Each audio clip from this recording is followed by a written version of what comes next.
Hello everyone, how's it going? So today I'm going to do a reaction to GameRank's latest video on Assassin's Creed Shadows and how Ubisoft desperately wants them back. Now, I'm a huge fan of the Assassin's Creed franchise. I've played the franchise since the beginning, since the first Assassin's Creed game. I've played every mainline entry in this franchise, and I've definitely seen the downhill tread that this franchise has been taking to go more action-oriented, to try and appeal to everyone instead of the heavy focused gameplay that the franchise is known for. And it hasn't been great for Assassin's Creed Shadows because of a lot of decisions they've been making. Not to mention, Ubisoft has been going downhill. Their stock is like, at last time I checked, $2.50. And last year they released with the first quadruple A game ever. They released Skull and Bones, Prince of Persia, Star Wars Outlaws. They delayed Assassin's Creed Shadows. What else did they release? Oh yeah, X-Defiant. Those are the 4 games they released. And X-Defiant is getting shut down. Skull and Bones is still going strong. I'm not sure why. I think it's because of the government grants they took out for that game. They have to keep it going for a certain amount of time, similar to how Suicide Squad Killed the Justice League operated. They had to make sure the game delivered on the first season because they were financially obligated. It's why Microsoft refunded a lot of people, refunded everyone after Redfall's DLCs were cancelled. So there are a lot of things that are going on in Ubisoft. They tried to get Tencent to buy them out, but the founders wanted control over the company even if they got bought out, which is not how that works. And I think Tencent of all companies are probably going to say like, hey, we could just wait until you guys plummet and buy all your IPs on the cheap. But yeah, Ubisoft has not been doing well and it's not looking good. Ubisoft needs a win. 2024 was not a good year for them financially. Yeah. It was the year that the many of their less than popular design practices, when all those chickens finally came home to roost, it was the year that everyone finally decided to collectively turn on the company, and honestly, justifiably It's because they were Fans fed have up been with the complaining same about formula. the state of Ubisoft's formula for years. Will you continue down that river? Or choose another path? But yeah, it's basically the Infamous clip from Sucker Punch's game. You should play Infamous if you haven't. In the first game, there's the main villain, Kessler, and he basically states everyone has a breaking point. It's something that it's a motto that I live to this day, and it doesn't matter if you're a person, a company, customer, whatever. Everyone has a breaking point, and I would argue he's shown Assassin's Creed Valhalla. I think that was the breaking point for a lot of people. Like, I loved Assassin's Creed Valhalla, but it was bloated. There's no argument against it. It was very bloated. It had a lot of unnecessary content.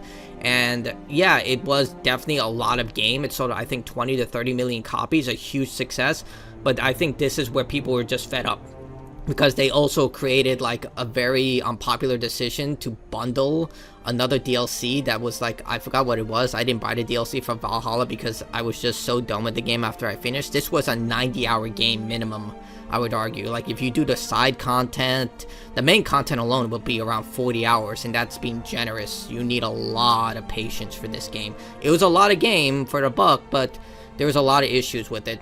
But regardless, a lot of Ubisoft games lost their identity, as he stated, because they started to formulate a same pattern for all their games. Some games benefited from this, for example, Far Cry did, but a lot of games lost their identity, like Ghost Recon lost its identity with Ghost Recon Wildlands, I would believe it was, but that game was also like Cyberpunk 2077's level of broken when it launched, and Ubisoft is known for launching extremely broken games and then fixing it later. Star Wars Outlaws is a great example. A lot of people who played the game at launch, it was just going, it was a meme fest. But then after they released like the updated patch and said like future content will be free, a lot of people were like, oh, it works now.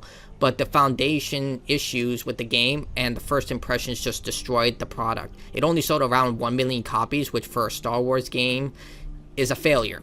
It is a monumental failure for a Star Wars game to sell only 1 million copies, because you have to pay for the IP rights. And it's just like, I don't know who's making these decisions, but there has to be some sort of culling at this point. I don't want to advocate for people to lose their jobs, but at this point, there are people in leadership making these decisions that needs to stop. Like, it genuinely needs to stop. for whatever reason, we're now at the point where... I should add that I know that sounds bad, but at the same time, if they don't do that, everyone's going to lose their jobs. That's the thing. You either cut the finger off to save the hand, or you lose the entire hand. Like, it's really bad when someone loses their job. I get it. It can be very it could be incredibly heartbreaking and it could send you into a spiral. But at the same time, if you don't make these necessary changes for the benefit of the company, everyone loses their jobs. Like, you're responsible for these people when you're in. I need to check to make sure my mic is on because it always turns off. But you're responsible for these people. So if you have to fire 10 people to save 100, you're going to have to take that bullet. You are in management positions. Something is going wrong here. Your games are not selling. Find the problem, cut it out, and start to try and give gamers what they want. That's the thing. Like, they need to give gamers what they want and they will come back. Those complaints have finally manifested into mainstream disinterest. Ubisoft games just aren't selling like they used to, which is a big problem for an outfit as big as Ubisoft is. They need to sell big numbers to keep their international chain of developers working at max capacity. That's also another issue that I hope he addresses. The company has grown too big. That's the thing. Like, I get that you make, like, Ubisoft used to be the tip of the iceberg. They used to be up there with one of the best game developers in history. Same thing for EA. But look how they've fallen. But EA is able to, like, use Madden as their, you know, they're able to use it in order to keep themselves afloat despite what happened with Dragon Age the Veilguard failing and FC failing. Like, Dragon Age the Veilguard, I don't think they even give a damn about. They cared more about the fact FC failed. But with Ubisoft, I think they got too big. Like, that's the problem. They overstretched, and it becomes a real issue. Like, when you talk to developers, I've talked to developers over the, like, past 10 years, and a lot of issues they do talk about if you're willing to just ask the right questions and they're willing to share it.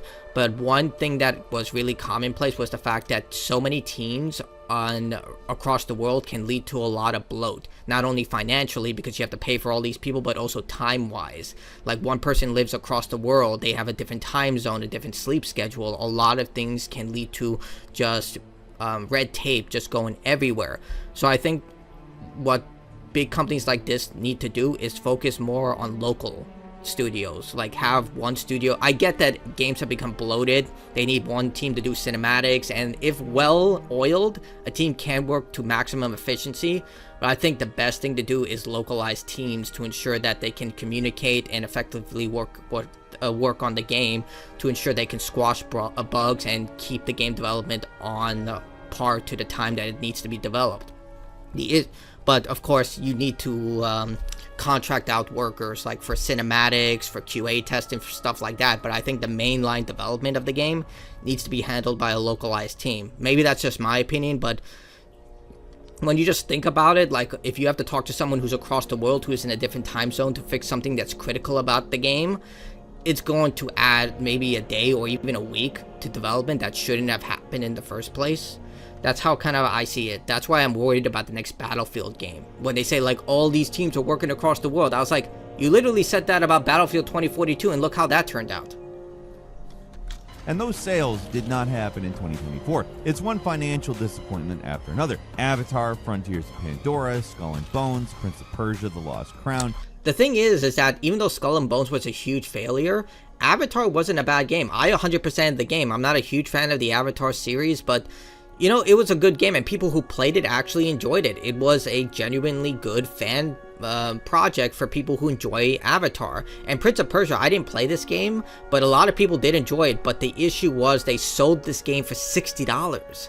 Like, the only Metroidvania game that I can think of that will literally sell for $60 and people won't complain about is Metroid. Like, you can sell Metroid Dread, and if they just, I'm pretty sure they're making a sequel, but if you could sell a Metroidvania game with Metroid with Samus Aran, because found in principles for Metroidvania, for $60, Samus can get away with it.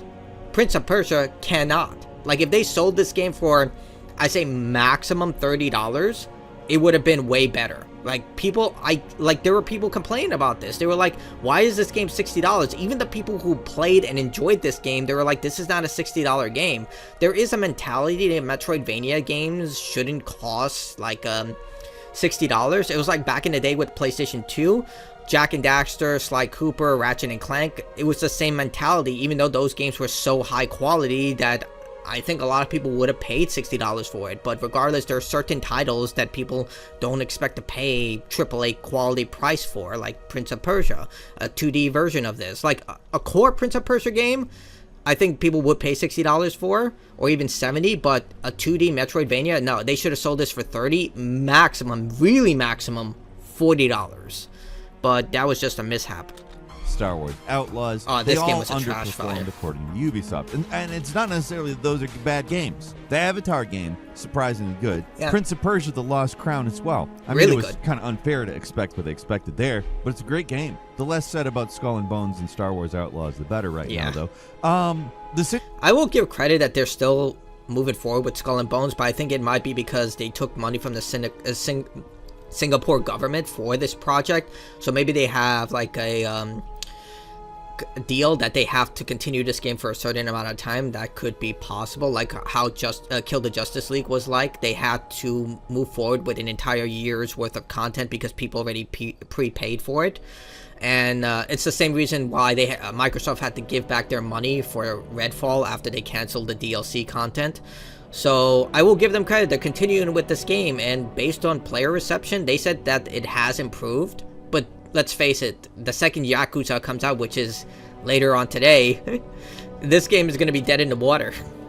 Situation has been so bad, they're actually considering a buyout or selling the entire studio to whoever is willing to pay. They try to get recent 10 cents. deal with 10 cent fell through because the founders wanted to keep control of the company, and when you're owned by somebody, that's not how it works. Can you imagine going to 10 cent? Yeah, can you buy us out, but we want to be in control of the company? They would be like, why would we do that? You guys ran the company into the ground. The reason you're in this position is because of the decisions you're making.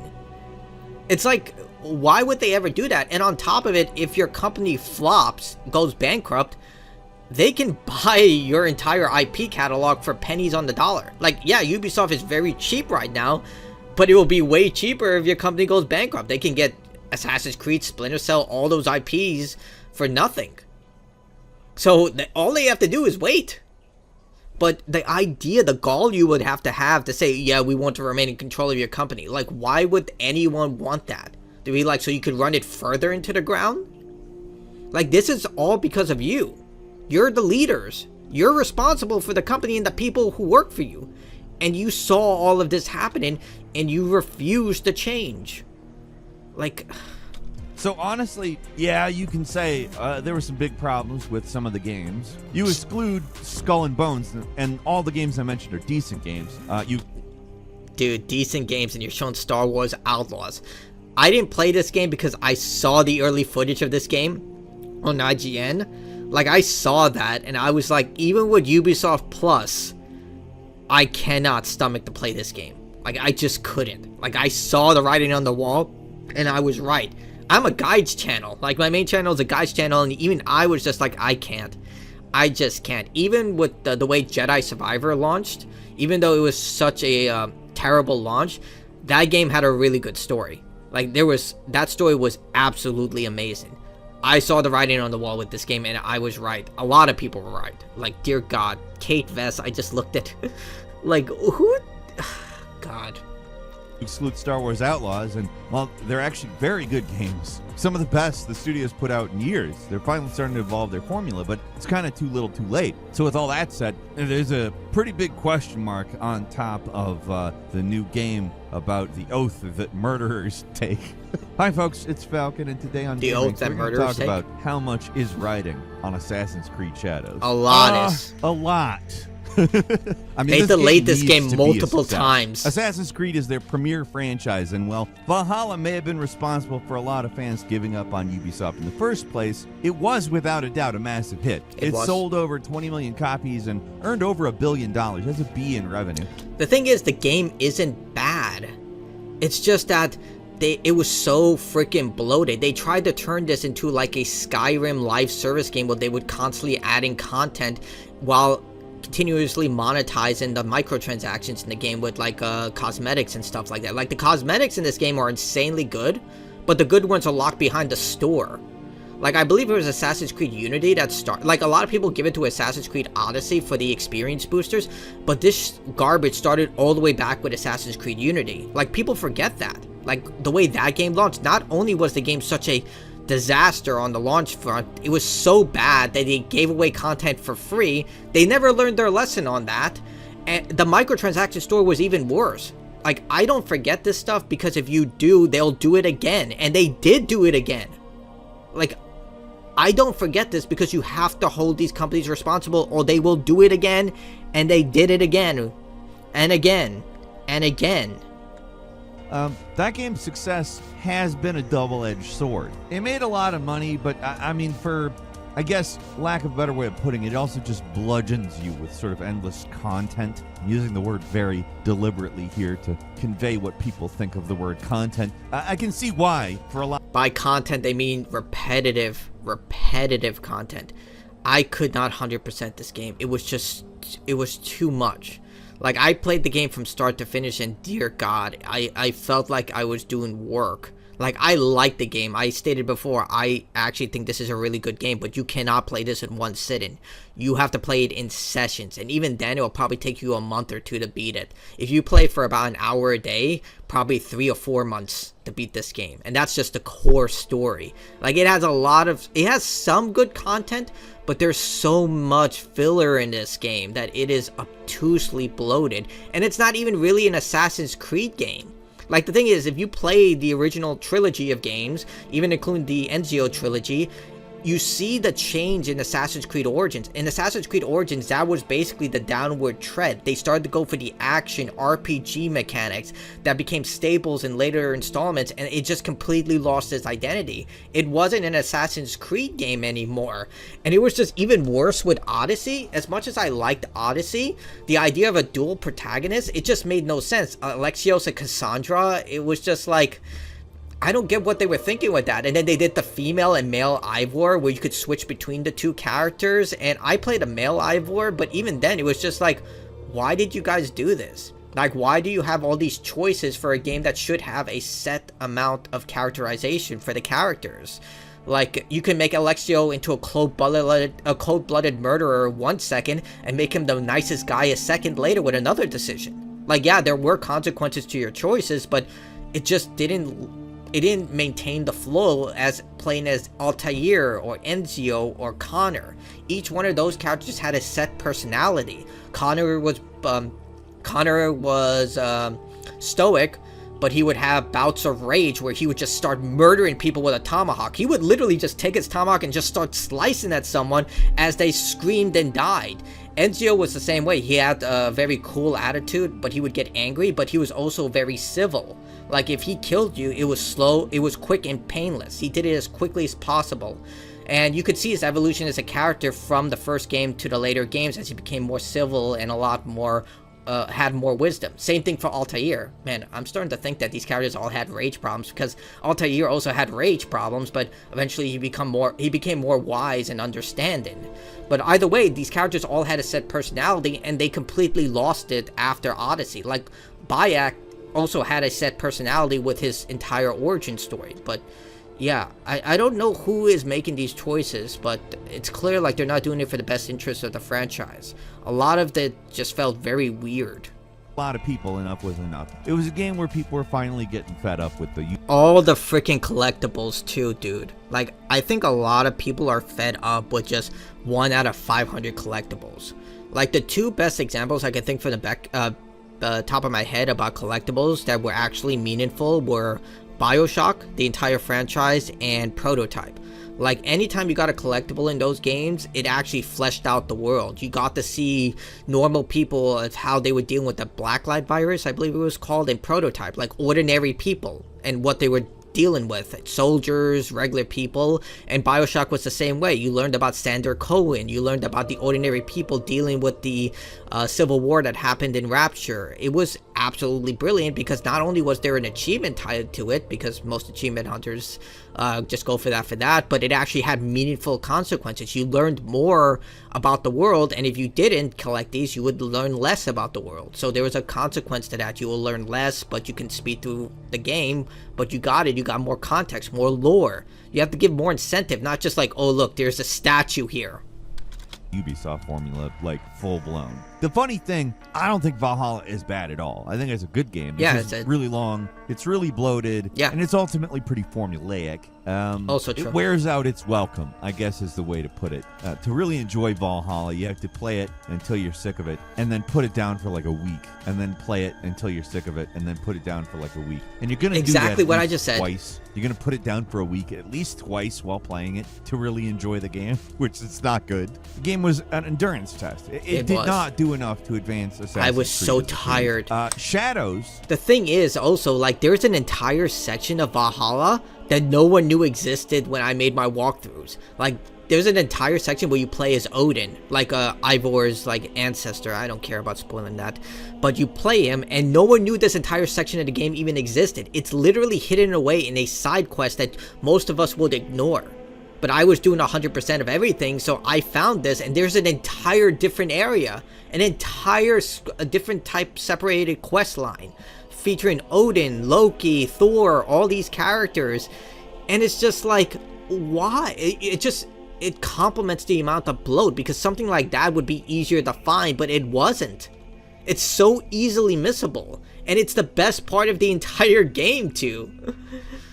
Assassin's Creed Shadows, the new one, is supposed to be that evolution. The game where Ubisoft finally innovates their stale gameplay systems and updates all the tired cliches. No. I don't know if it's actually... They brought back that assassinations are no longer one-shot kills. Like, when I saw that, I was like, everyone hated that when it was introduced in Odyssey, I believe. I believe it was introduced in Odyssey, where if an enemy is too high level, you cannot one-shot kill them. Again, the action RPG mechanics. Like, I get they did that for balancing, but this is not supposed to be an action RPG game. It's supposed to be a stealth-focused action game, where if you kill someone from behind with a hidden blade, they should die instantly. But it's not that. Going to or not, but from all the previews going around and all the pre-release information, it does seem like Ubisoft really wants us to think of this game as a new beginning for the series. It's not just that Assassin's Creed Shadows desperately wants us back either.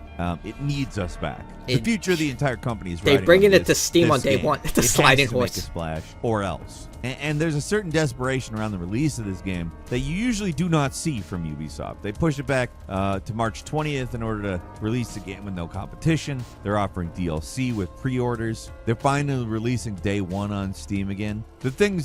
You know they're desperate when they release it on Steam on day one. Like, everyone created their own launcher, and let's face it, Uplay is such trash. Like, God, I don't even know if I have a Uplay account, but I'm pretty sure I do, because some games require you to log into a Uplay account. Like, this was the dumbest thing. I saw this on Asmongold's channel. He was going to play Avatar Frontiers in Pandora, which would have been actually good marketing for the game. Like, maybe he would have enjoyed it. I don't know. Maybe he would have hated it. But he just decided to get a refund for the game because it required you to log into Uplay. Who the hell thought that was a good idea? You are desperate to get players, and you are fucking it up by making players sign into a Uplay account. It's the same thing for Mass Effect Legendary Edition. Like, I got that on a sale, and it requires you to log into EA Play. You know what? EA Origin. I don't care. They log into their launcher. I refunded that game immediately. I love Mass Effect. I freaking love that franchise. I wanted to play that game on PC with the mods and everything. Refunded it immediately because I had to log into their stupid Origin account. And now Origin's going away, so hopefully they take that away. It's just like, why? Like, to just show your investors, oh yeah, these launch numbers are really good. No, they're not. Like, if an investor is actually smart, they would be able to instantly pick this out and say, are you guys allowing people to just play your game by requiring them to log on to your launcher through Steam? That's all they have to ask. It's like with Dragon Age the Veilguard when Android Wilson was like, yeah, Veilguard failed because live service. Dude, come on. And any investor, they don't even need to do any research. They can literally look this up on YouTube. Heck, they can get an independent researcher, pay them like $50 an hour and say, hey, why did this fail? Guarantee you they'll find it in about 10 minutes about why that game failed. It's like, who are you fooling? The old Ubisoft would never do. They knew they had your money, where they were 100% confident in their success, so they released their games whenever they wanted, wherever they wanted. Expensive DLC. Assassin's Creed 3 Remastered was so broken at launch. It's still broken, I think. Like, The game, the first 1.0 of the game when it released on the Xbox 360, PlayStation 3 was broken. They remastered the game, and it was still broken. God. See passes be damned. In this new punished Ubisoft era, they're actually doing things people like, and while it's clearly all from a place of desperation, I mean, it's nice to see somebody learning the lesson. There's 100 Who knew? You give gamers what they want, and they'll give you your money. It's almost like do what From Software does. Give gamers what they want. Don't try and give them a sleight of hand, and they'll love you. And they'll buy your next game. That's why when you have From Software come out with a new game, they don't need to do any marketing. Like, they do next to nothing. They release a gameplay trailer here or there, or a teaser image. But for the most part, they don't have to do jack shit. They just say, yeah, this is made by us. Everyone's just like, defry me. Give me your... shut up and take my money.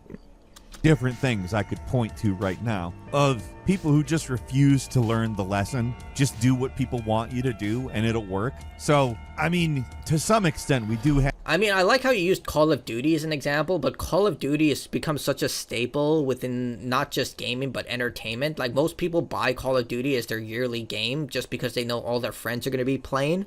So you can't really compare the two. Like, Assassin's Creed is Ubisoft's flagship franchise, but it's nowhere near to the same identification as Call of Duty. Like, maybe this is a too far connection, but it's like Call of Duty and Super Mario. Everyone knows who Super Mario is. You put Mario anywhere, people instantly recognize him. Like Princess Peach or Donkey Kong. Like Call of Duty is the same thing. Like, I would argue that a lot of people, you put a military guy in front of something, people will probably think that's from Call of Duty. Have to look at this as an aberrant situation. Desperation or no, I don't really care why. They're doing what we want them to do, at least. So let's at least hear them out. One thing they're trying to do is show they're pretty serious about PC support. On top of just straight up releasing the game on Steam day one, they recently put out a trailer specifically to show off all the PC support features, including the stuff you'd expect, like access to all the AI upscaling tools and ray tracing features. But they also mentioned stuff like built-in benchmarking tools and a wide range of support for low and medium-end systems, meaning optimization, perhaps. I can't tell the difference here. Like, I guess the shadow on the right guy on Ultra is a little more detailed, but I literally cannot tell the difference. Maybe it's just me, but I think we've reached to the point that graphics have basically petered out. Like, there's no way, unless unless you're Digital Foundry, where you actually have like gauges to show this stuff, I don't think any normal person can tell the difference. I think we've reached to the point where graphics are just so good that people just can't tell the difference. Like, for example, The Last of Us. I guarantee if you showed someone The Last of Us Part 2 running on a PlayStation 4 and said this is coming out this year as next-gen graphics, I think a lot of people would, like, if they had no idea what The Last of Us was, they would say yep. Or Ghost of Tsushima, or Final Fantasy 16. Heck, Final Fantasy 7 Remake back on the PlayStation 4. Like, I feel like we've reached to the point that graphics are just, like, I literally just can't tell the difference. And I've been playing games for 30 years. Apps? I don't know. We'll see. But another highly requested feature that's finally in Shadows is an immersive mode where you can set it so that characters actually speak their native language.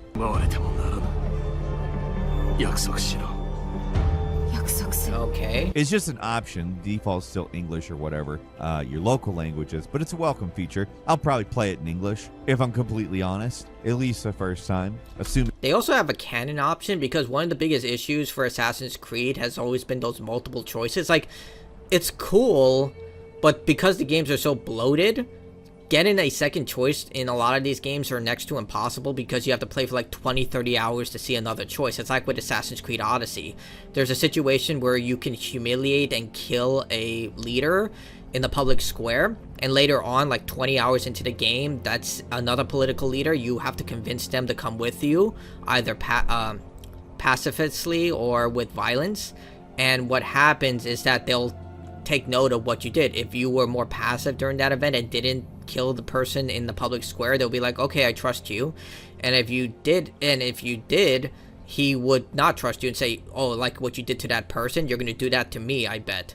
So it's also about bloat when it came to that, consequential choices, but it just led to a lot of problems of what is canon, because Origins, Odyssey, and Valhalla were meant to showcase the foundation elements of the setting up the Assassin Order, where the Templar Order came from, a lot of that stuff.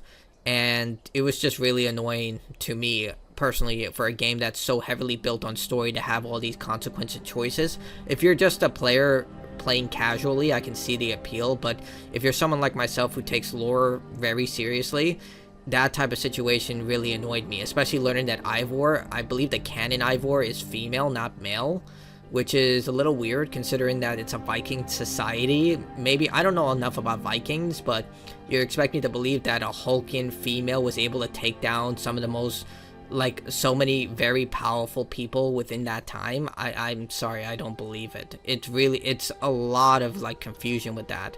Or, like, Cassandra being built like a tank, bigger than Alexios. Like, that was another thing. I was like, oh, Cassandra is actually bigger than Alexios, and I don't know. Like, look, I know a lot of people are going to get issue with what I just said, but the problem for me mainly was just the fact, what is canon and what isn't, and you have to look through a third-party source to find out what is canon and what wasn't, and I hate having to do that. It should be like, yeah, there are games that play with the canon of what happened, like Mass Effect, Dragon Age, but in a game like this, the lore is very linear. Like, regardless of what you may say, Bidek was the person who founded the Assassin Order along with his wife. Altair would eventually die in a chair in a hidden library discovered by Ezio. Like, I think a lot of Assassin's Creed players would prefer something that's just, like, full canon. Like, just, you know, do what the story's supposed to do. Maybe I'm in a minority, but that's how I feel. Like, I'm gonna play this game with canon on. Assuming there's a second time, I'll probably go through with immersive mode. But for AC fans, Shadow sounds on paper like the game we've all been waiting for. A game set in Japan with more complex stealth systems and more visceral Sucker Punch combat. released Ghost of It Tsushima. promises an immersive open world with things like changing seasons and a focus on actual investigation, where you don't just find your target simply by following a series of linear quests, but actually searching the world and discovering things naturally. On paper, sounds like the dream Assassin's Creed game. I mean, they did that in Assassin's Creed 1. Yes, it was linear, but Altair would search out his target, get information, and then it would lead to the assassination.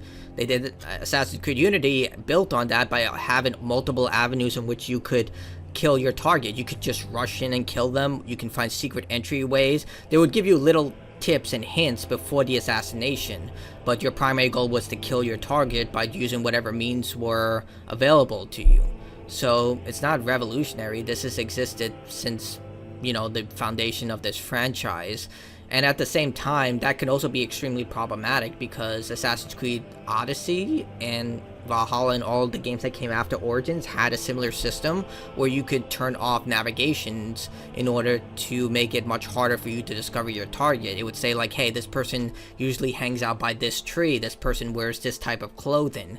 So again, it's existed, it's just people turn it off because it was extremely problematic and annoying and already stretched out an extremely bloated game. Right? But what matters is the implementation. We've seen Ghost of Tsushima already, for one. In a lot of ways, I am describing Ghost of Tsushima. On that same hand, it's also pretty hard not to be cynical about a new game from Ubisoft, which is one of the most cynical game developers out there. But they're going to sell you experience boosters. This new game does look like a genuine step up for the series. Perhaps even a big one, but whether it's big enough is yet to be seen. It doesn't matter if it's a step up for the series. If another game did it better, people are going to play the better game. Like, if this doesn't match Ghost of Tsushima's quality, they're just going to go to Ghost of Tsushima. So that's the big issue. Why buy the inferior product when you can buy the superior product? Like, Ghost of Tsushima has been out for a while now. I'm pretty sure you can pick it up for $30 on a good sales day. A used copy you could probably pick up for less on eBay. So yeah, it's not on Xbox, but it's on PC and PlayStation, so still a large audience there. A lot of what they've shown so far is pretty exciting. Almost all the changes to stealth sound like huge improvements. Finally being able to hide in darkness, noise being a concern. Being able to hide in darkness. Okay, that's a baseline feature. With things like creaky floors and being able to crawl and go prone. Going prone, actually, yes, finally.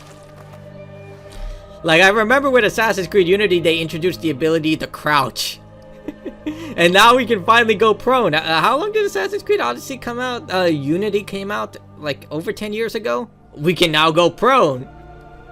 Like in Metal Gear Solid 5 and Metal Gear Solid, the original PlayStation game. Oh my god.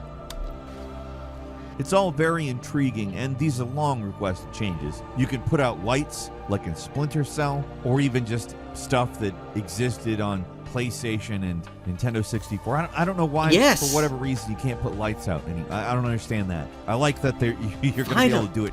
The stealth game finally introduced the ability to go prone and turn off lights. Groundbreaking!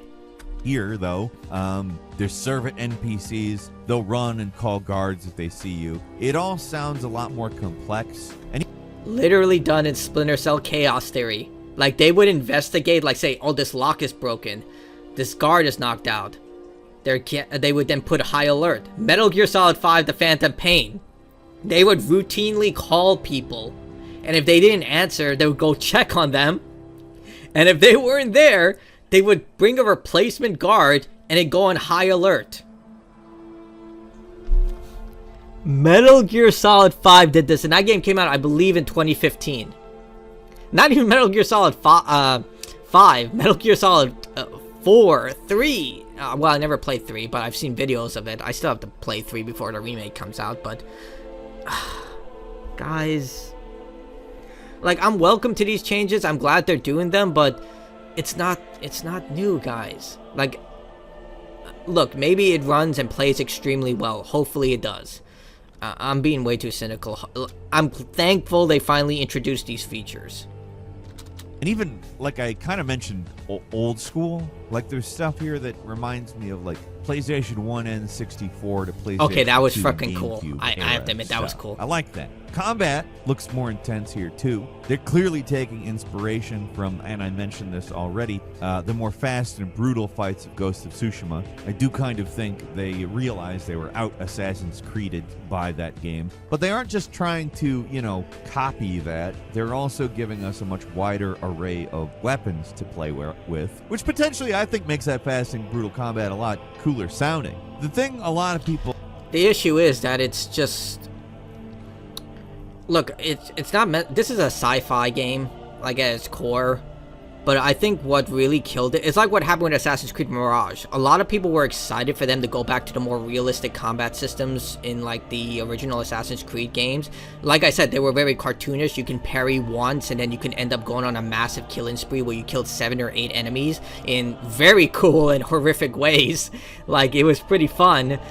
But, when Assassin's Creed Mirage was released, when they showcased the gameplay and he did the Shadow of War teleportation technique, it completely lost me and it lost a lot of people. I think a lot more people would prefer the more grounded, like slightly realistic combat. Like, you can have abilities, but make them look like, something that a person could actually do.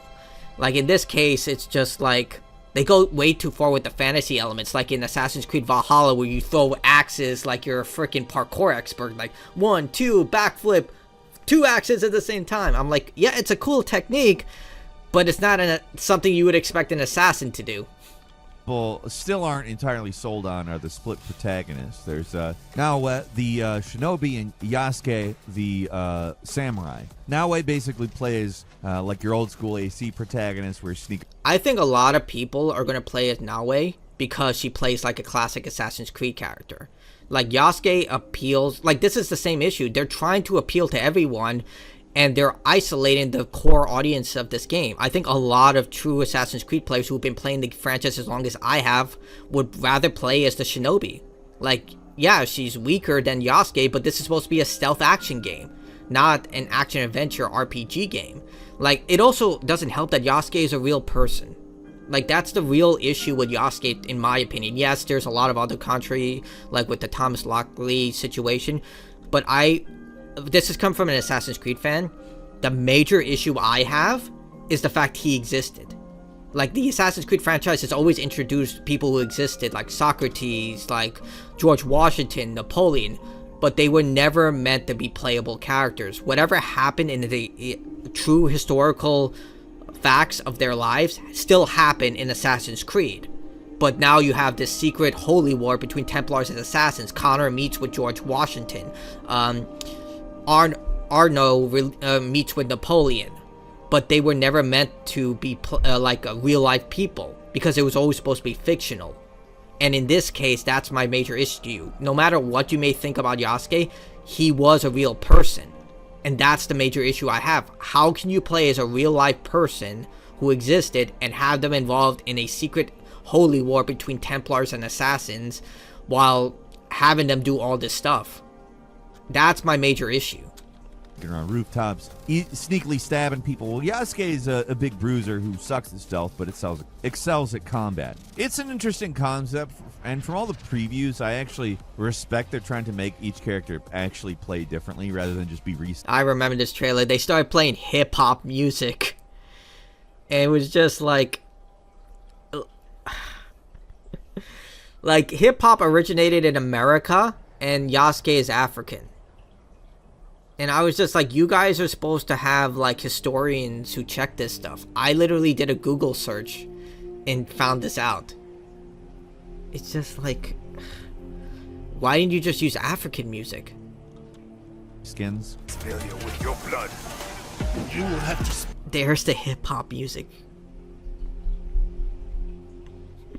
I showed this to my friends and they were just laughing. They were like, I can't say what they said, but God, they were just like, oh yeah. Village fest.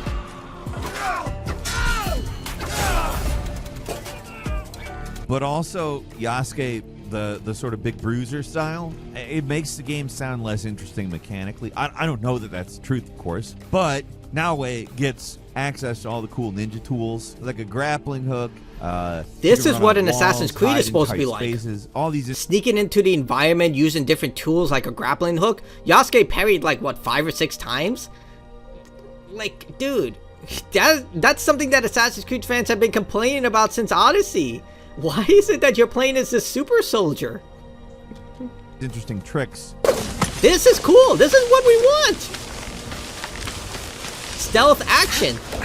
Well, Yasuke allegedly This is not what can we just want. kill stuff better. He's the melee guy. It's like Ubisoft is afraid to make a game where you just play as a ninja in Assassin's Creed. They have to have a warrior in there somewhere for people who want to run around killing everything without having to worry about the boring stealth crap. Which, I mean...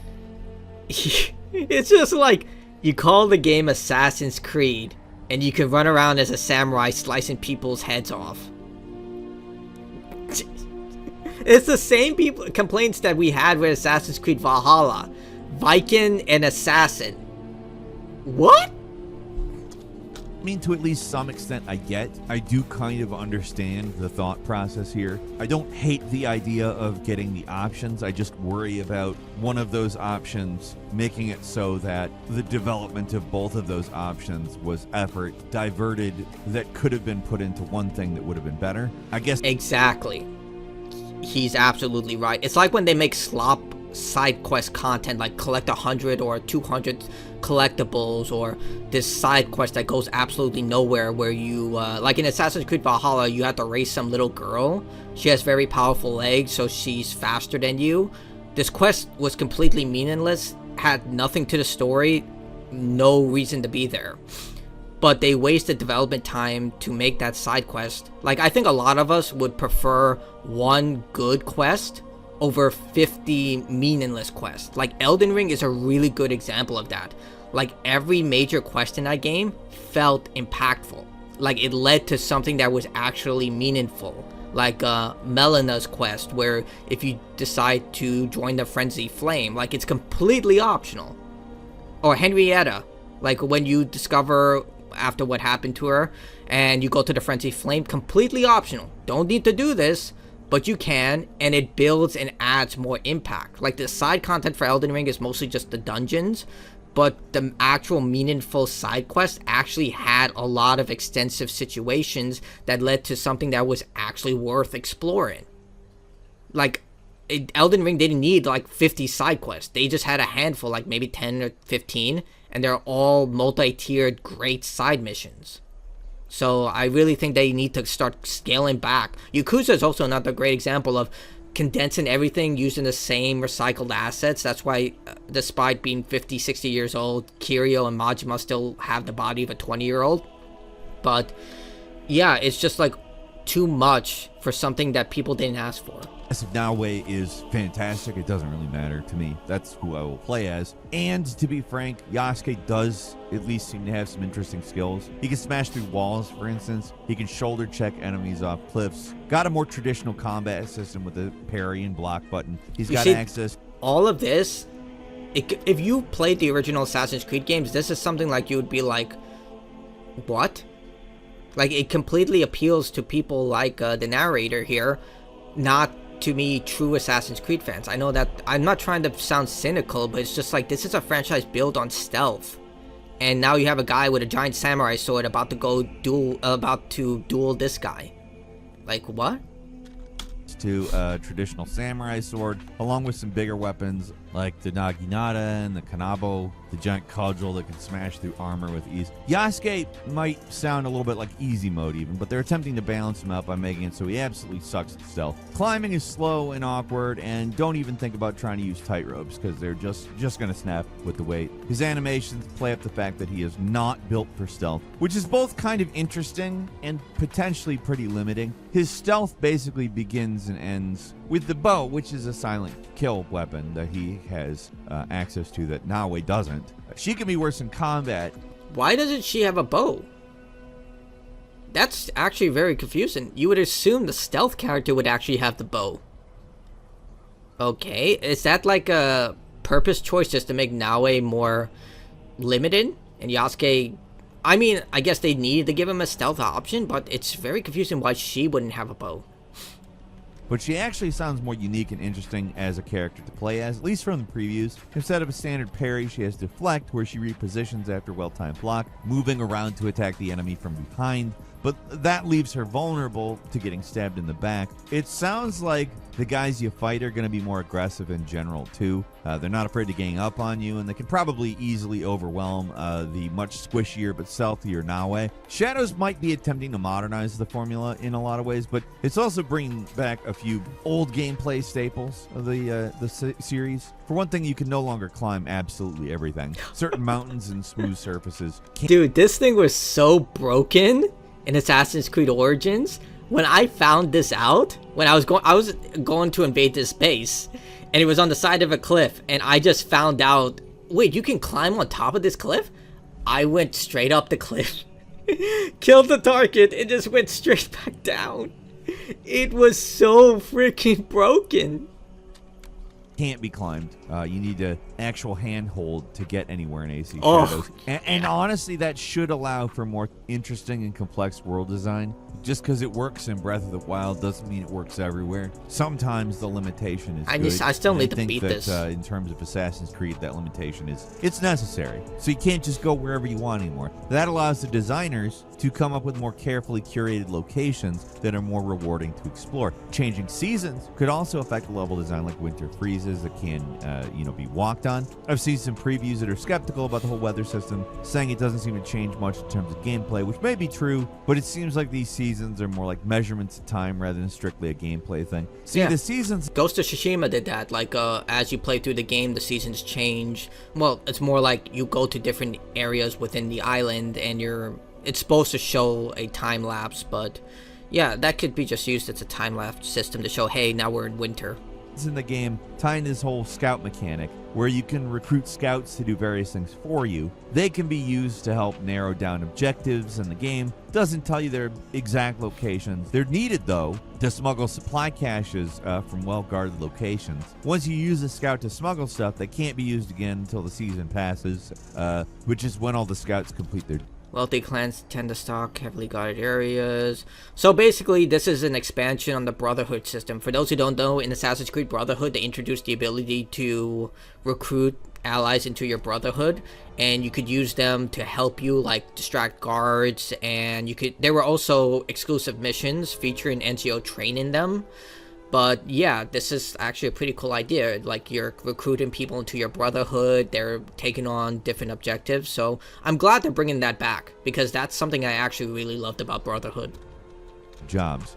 How the open world exploration works sounds like they took exploration mode from the RPG trilogy and expanded on that. Getting around isn't about following simple waypoints. You're given descriptions of where to go, or you might need to find clues to direct you to the proper area to continue. This was in Assassin's Creed Odyssey as well. Like, I stated this earlier, you had to find out what the person was wearing, where they usually hung out. Like, it was kind of basic, but you could turn it on or off. Like, if you turned it off, you would actually have to look at the environment, the terrain, and try and find out where your target is. As opposed to if you turned on navigation mode, they would just tell you where the person is. All you have to do was find their location, use the eagle, and then there you go. Continue. It sounds like you'll almost always have access all the time. Also, this system was in Assassin's Creed Odyssey. I'm assuming that these people are part of the Templar Order. You would hunt various targets until eventually you would find the main Templar. So it seems like they're bringing this back as well. Clues you need to get the targets, or just uncover a point of interest. But you can also send scouts in the world map to find things for you. The more scouts spent, the larger radius of the area searched. Resources the scouts can collect can be used back at the hideout, which is a customizable location. You can build structures that boost your characters or unlock new features, sort of like the... So these serve as fast travel points. One sec. Exploring offers... Okay. You can build structures that boost your characters or unlock new features, sort of like the Ravensthorpe from Valhalla, only you can control where the buildings go and you can design and decorate the place as much as you want. Another big change is... Honestly, I feel like that's just such a waste. Like, I get what they're doing. It's like with Brotherhood, where you expand your clan and you try to build as many people as you can. But the fact you can customize it and turn it into all of this, I feel like that's also wasted resources. They should have just made it a set settlement, like similar to Assassin's Creed 3 with a homestead, where you would recruit people from the various parts. Granted, that was very exact. You would get certain people who had very exact talents in order to join your settlement because they were part of the narrative. So in this situation, I really think it would have been a lot easier if they just removed the customization and just said, this is your settlement, these are the people. It's like an abandoned... They could have made it an abandoned area where you would just build up, similar to Assassin's Creed 3's homestead. Like, this whole customization system, like, it appeals to Animal Crossing fans or Sims fans, but does it really appeal to Assassin's Creed fans? Like, I did like the homestead, but like I stated, it was very exact in its design. I feel like this is just unnecessary. Is that they're finally removing the bird drone from the RPG. Wait, trilogy. why? It was an impressive graphical flex in Origins, but it was so powerful there was never any reason not to use it, and actually going around marking everyone was slow and tedious. The eagle is paramount to Assassin's Creed's lore. Like, the eagle symbolizes freedom. You're supposed to get an eagle feather. An eagle companion shows why you're so important. Oh my god, why? Dude, I hate that. It made the first part of sneaking into any given location a chore. You had to hunt down and mark everything. Shadows removes the system and replaces it with Observe, which is the same thing, only a little weaker. Serves the same function, marks points of interest, and flags enemies, but you're stuck on the ground to do it. And specifically, Yasuke's version of it is more limited. He can only mark a few guys, while Naoe gets extra skills, like being able to mark enemies through walls. This is just gonna make it more bloated.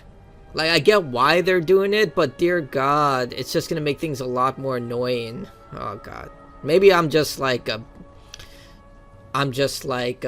used to the eagle that... The biggest concern with Shadows is if all these changes are actually enough. Some of the previews I've seen make it sound like this plays mostly the same as the old entries, and maybe that the stealth mechanics don't really shake things up enough. I've read other previews that are a lot more glowing and appreciative of what's going on in Shadows, so right now it's really hard to say whether Ubisoft actually turned things around here or not. A lot of the features do look suspiciously similar to previous games. Loot appears to be random again. The investigation system seems very similar to Hunting the Order from Valhalla, and there's still tons of resources you have to collect to upgrade. There's experience levels and assassinations that can fail, like in recent RPG games, and if you're not high enough level, it looks like you only do partial damage.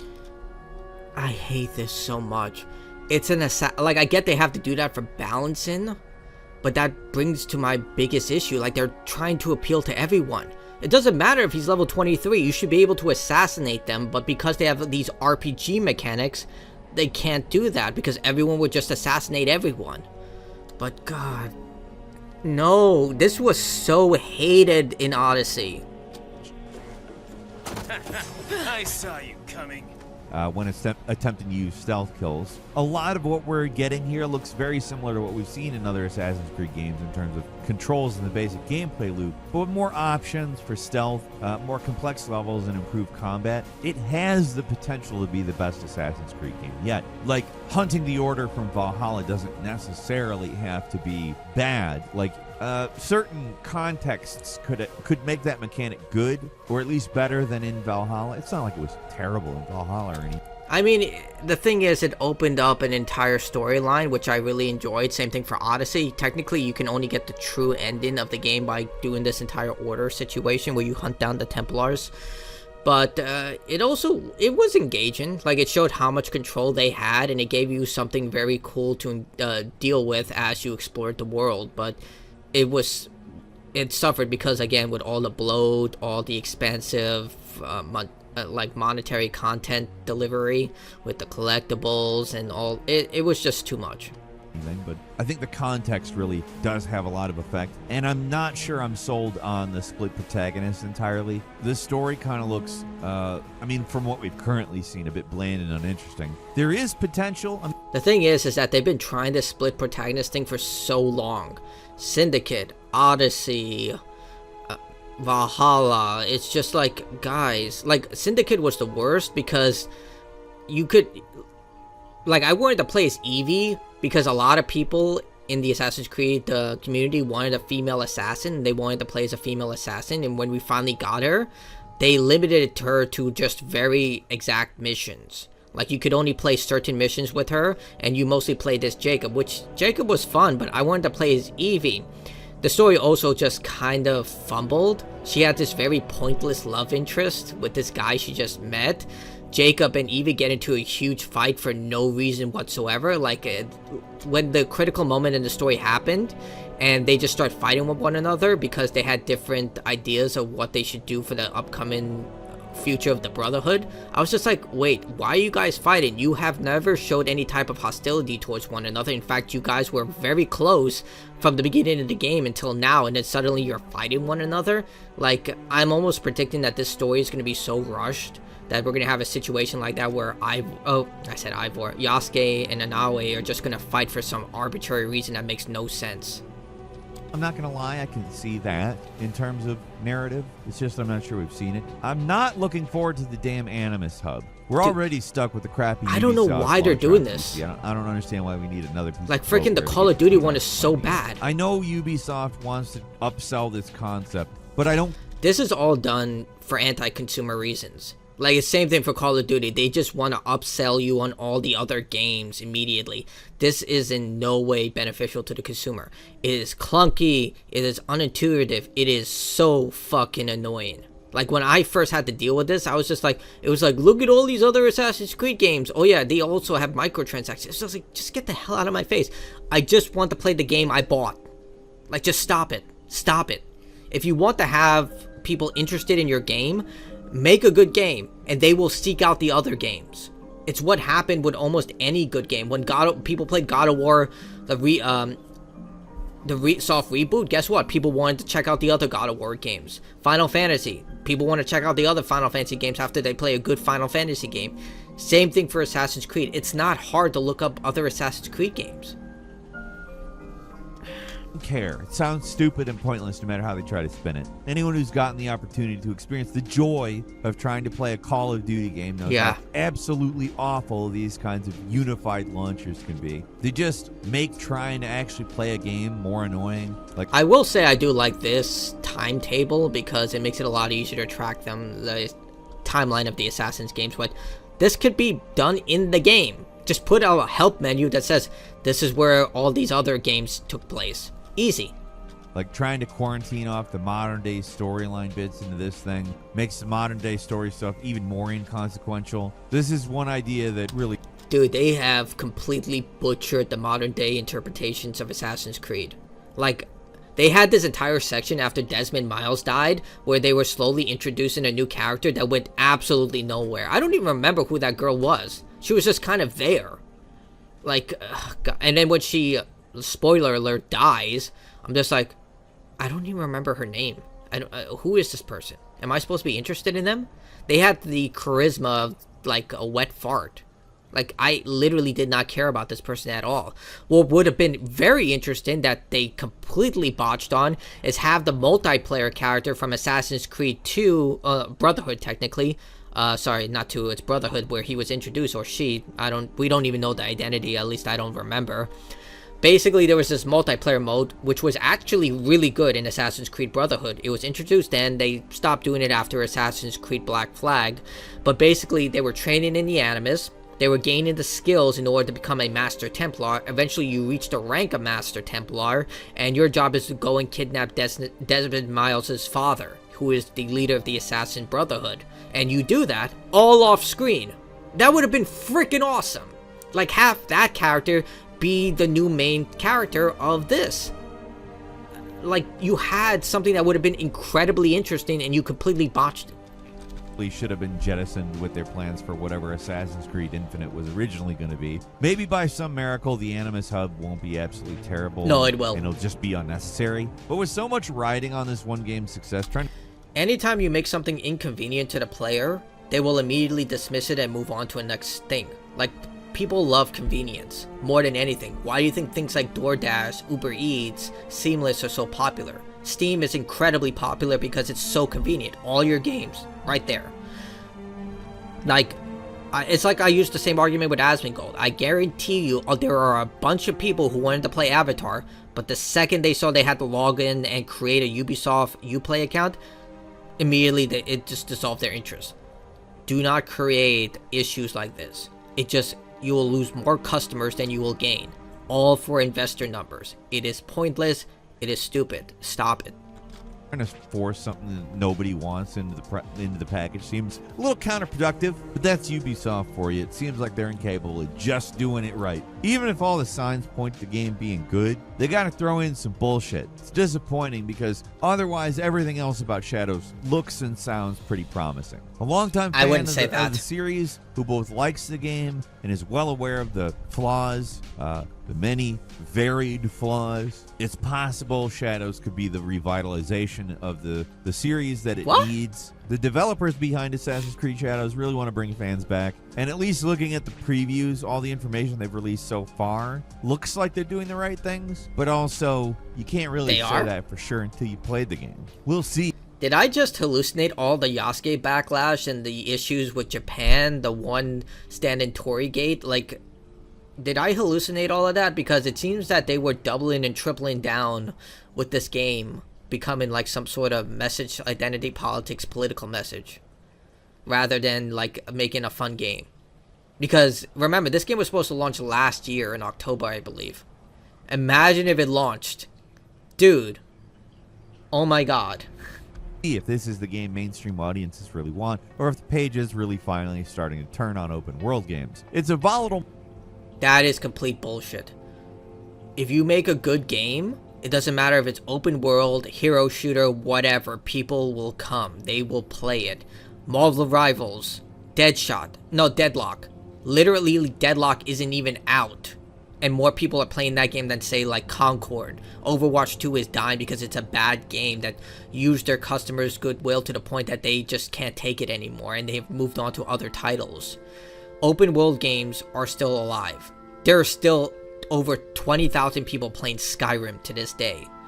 Ghost of Tsushima used this example so many times.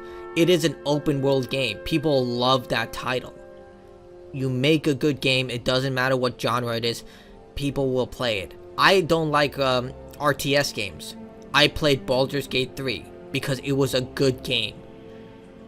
So this entire notion that just because a genre is out that people won't play it is complete garbage. It's because people take advantage of what's hot right now and they churn out slop content that people don't want or are not interested in playing. market, and games that traditionally were surefire hits are underperforming right now. I mean, it's not even just games, like large entertainment properties that were once guaranteed hits regardless of quality across the board, whether it's Marvel movies or Indiana Jones and the Dial of Destiny or the second Joker movie. Audiences are not quite... Dude, I was so disappointed with Buzz Lightyear. Like, there was this incredible show called Buzz Lightyear of Star Command. Absolutely incredible show. And they made that movie instead. Lightyear. Like, the thing is like I stated, they took advantage of their customers' goodwill.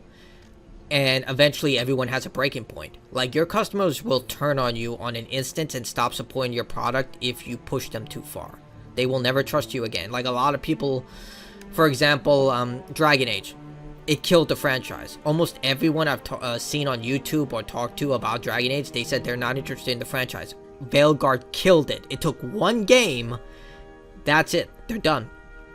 And when it comes to Ubisoft, they've like tested their customers to oblivion. Like, people are just like done with this stuff. And same thing for Marvel. Like, yeah, you do have some good things from Marvel. I'm actually having a hard time thinking about one. I guess you can put Spider-Man into that, but even then, it's just not the new one. That show a lot of people are not liking, but the game, like Marvel Spider-Man 1 was really good. Spider-Man 2, not so much, with that whole narrative with Kraven was cool. It was just like Mary Jane able to take down people with tasers. It's just like, oh god. But, yeah, you release something good that people like, they will give you your money. You release something bad, they'll be like, yeah, I don't trust this company ever again. Oh, a good example. Star Wars The Acolyte. Crappy show. Killed, like, it was just another crappy show in the long history of people just getting fed up with Star Wars. Then that, new one released, I believe it was set in the suburbs. I don't know what it was called, but it recently came out.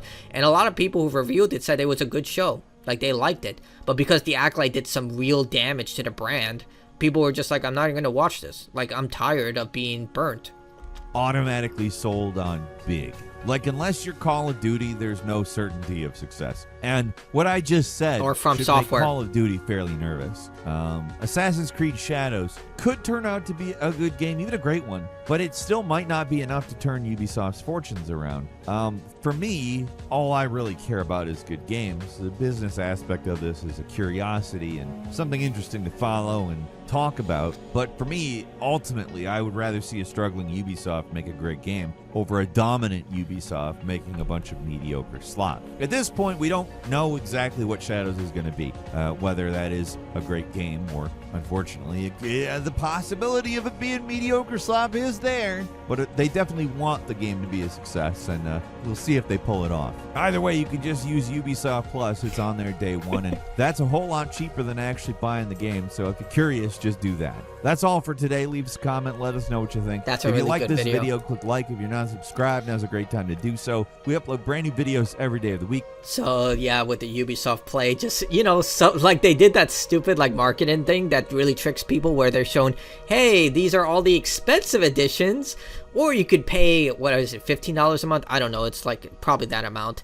to play it on day one, early access. It's not even early access. It's the game, the original release date. You can either play it on time or late. But yeah, do you think that they make these games so bloated so you would just stay sub to Ubisoft Plus? You know, that's so nefarious that might be true. Like, I'm just like thinking about it, because that's how gacha games operate. They keep you hooked for long periods of time, hoping that you'll break one day and spend money, like spend that 99 cents. So the second you put that 99 cents, you're already invested, so you're too afraid to uninstall the game because it feels like you wasted that 99 cents. Like, it's like that episode of South Park where Stan gets addicted to mobile games. Kyle puts puts some of his money into the game, and then he's like, this is stupid, I'm not going to do anything with this. But that might be it. But at the same time, like, I disagree where he says like Assassin's Creed Shadows might be the best Assassin's Creed. I disagree. I think that the Ezio trilogy for a lot of people is the best series of Assassin's Creed games, because they took elements and they constantly improved on those systems while building and trying new things. Like Assassin's Creed Revelations had this tower defense system. It wasn't groundbreaking. I don't think they ever introduced it back into the franchise, but it was a fun distraction. They were more willing to make experiments into the game. Like there was this hook claw thing that you can leap up into larger ledges, and you definitely felt like you were training to become an elite assassin as Ezio went from knowing nothing to getting double hidden blades, a freaking gun that was modified through Leonardo da Vinci, and so many cool things. But with this, I feel like they're just doing the bare minimum. They're putting things that people want into the games because they desperately want their customers back. I mean, bringing it to Steam on day one is a prime example of that. But overall, I think at this point, seeing that the game was supposed to release last year, all of this is just touch-up. Because the game is done. You can't do anything in October, November, December, January, February, November, January, February, March. 5 months is like nothing. Literally, it's nothing, and it's just mostly for quashing bugs, because we all remember the slide-in animation for the horse, the fact that the stairs weren't lining up to the door. Like, a lot of this is just, you know, trying to fix bugs and glitches to try and make it a stable game. I remember that there were a lot of, and I have no way of saying this without being rude, idiots who were saying, like, Yasuke was going to be written out of the game. I was just like, how to know how to expose that you know nothing about video game development. Like, I may not be a game developer, but even I would know, like, you can't write off a character who is a protagonist within a game within 5 months. That takes years upon years of work to change and sculpt the game into something new. But either way, I think this game is probably going to sell maybe 2 to 5 million copies. Like, that's being generous. Like, even with all the controversies, I would say only about 5% of the game community actually cares about that stuff. Like, most casual gamers, like 95%, don't give a damn. That's why they constantly buy Call of Duty. They buy the skins that are like $20, $30. They don't care. They just care about playing a good game. And I think with this title, like, it is a Hail Mary. But at the same time, you gotta do a lot more. Like, what I think Ubisoft needs to do is downsize, start focusing on smaller, more well-tuned projects, go back to the days of like Xbox 360 and PlayStation 3, because that seems what people really want. They want games like Space Marine 2 and Armored Core 6, games that build on mechanics that aren't overly complicated. Like, despite as complicated as Elden Ring is with its various systems, most people don't explore them. They take one thing that they love and they just go with that. They're like, oh, I just want to play a magic user. I'll just invest into intelligence, get a cool staff, and just start doing spells. I want to be a melee user. I'm just going to use a sword and a shield. Like, it takes a lot to get someone to break from that comfort zone. So, and at its core, Elden Ring has a lot of very easy to understand systems. Granted, you have to look elsewhere to learn them, but once you understand them, you see how easy it is to engage with them and play the game. They just bloat it out with all these systems that don't need to be in the game, and instead of simplifying them and making sure they work in a very condensed way, they bloat them out, and then it leads to a lot of other issues. Like, they have to balance it, they have to make sure it's free from glitches, and it just starts snowballing to the point that it becomes a huge mess. And we've seen this with Ubisoft games. Outside from Bethesda, Ubisoft jank is real and dangerous to the company. It's something that people like me haven't forgot with Assassin's Creed Unity. So I really think they need to take like a guillotine to this at this point. Like I said, I never advocate for people losing their jobs, but if it's for the sake of the company, you're going to have to do what is necessary at this point. And maybe it's just me, because I have been a fan of Ubisoft games for a long time. They used to be a company that learned from their mistakes. They released Assassin's Creed 1, then they learned from all the feedback and made Assassin's Creed 2, which was a massive improvement from the first game. Same thing for Watch Dogs. Watch Dogs 1 was a repetitive mess that didn't adhere to all the requirements that people expected from it, especially with the atmosphere and graphical settings. There was a huge controversy with the PC setting. And then Watch Dogs 2 came out, and it was improvement all over what was criticized about the first game. It was better, more charismatic characters, larger, incredible world. Like, Watch Dogs 2 world is one of the best Ubisoft has ever created. And then they made Watch Dogs Legion, where everyone was like, what the fuck happened? Like, what happened? You guys had a perfect formula with Watch Dogs 2, and that happened. Like, they experimented with something that just didn't work out, but yeah. Let's see what some of the comments say. Fans have dreamed of an Assassin's Creed set in Japan since AC2, but Ubisoft repetition has fallen so hard now they finally deliver. No one even cares. I'm grateful I got to experience the golden age of AC in my youth, because today it's unrecognizable. Absolutely. Like, they took their fans for granted, and Sucker Punch beat them. Like, they literally beat them to the punch with Ghost of Tsushima, and technically you can say with From Software with Sekiro. Like, they beat them to this, and people are going to compare this game to that game, those two games, and it's just done.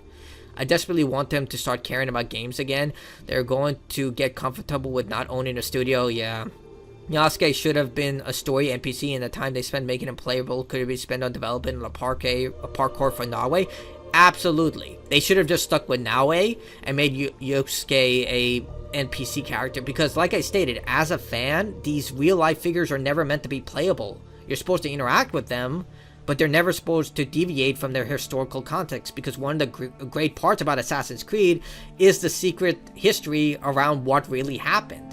Napoleon existed, George Washington existed, Benjamin Franklin existed. They died at the exact time they were supposed to. They lived their life, they did these historical things, but they never knew the real pullers of the string, the puppeteers, the Templars and the Assassins, what Haytham Kenway did, what Connor did, what Edward Kenway did, all these things that just pulled the strings into the exact order that was facilitating this secret war that no one knew about. It was so freaking interesting and so cool. Like with Assassin's Creed 2, when you discovered how Adam and Eve were real people.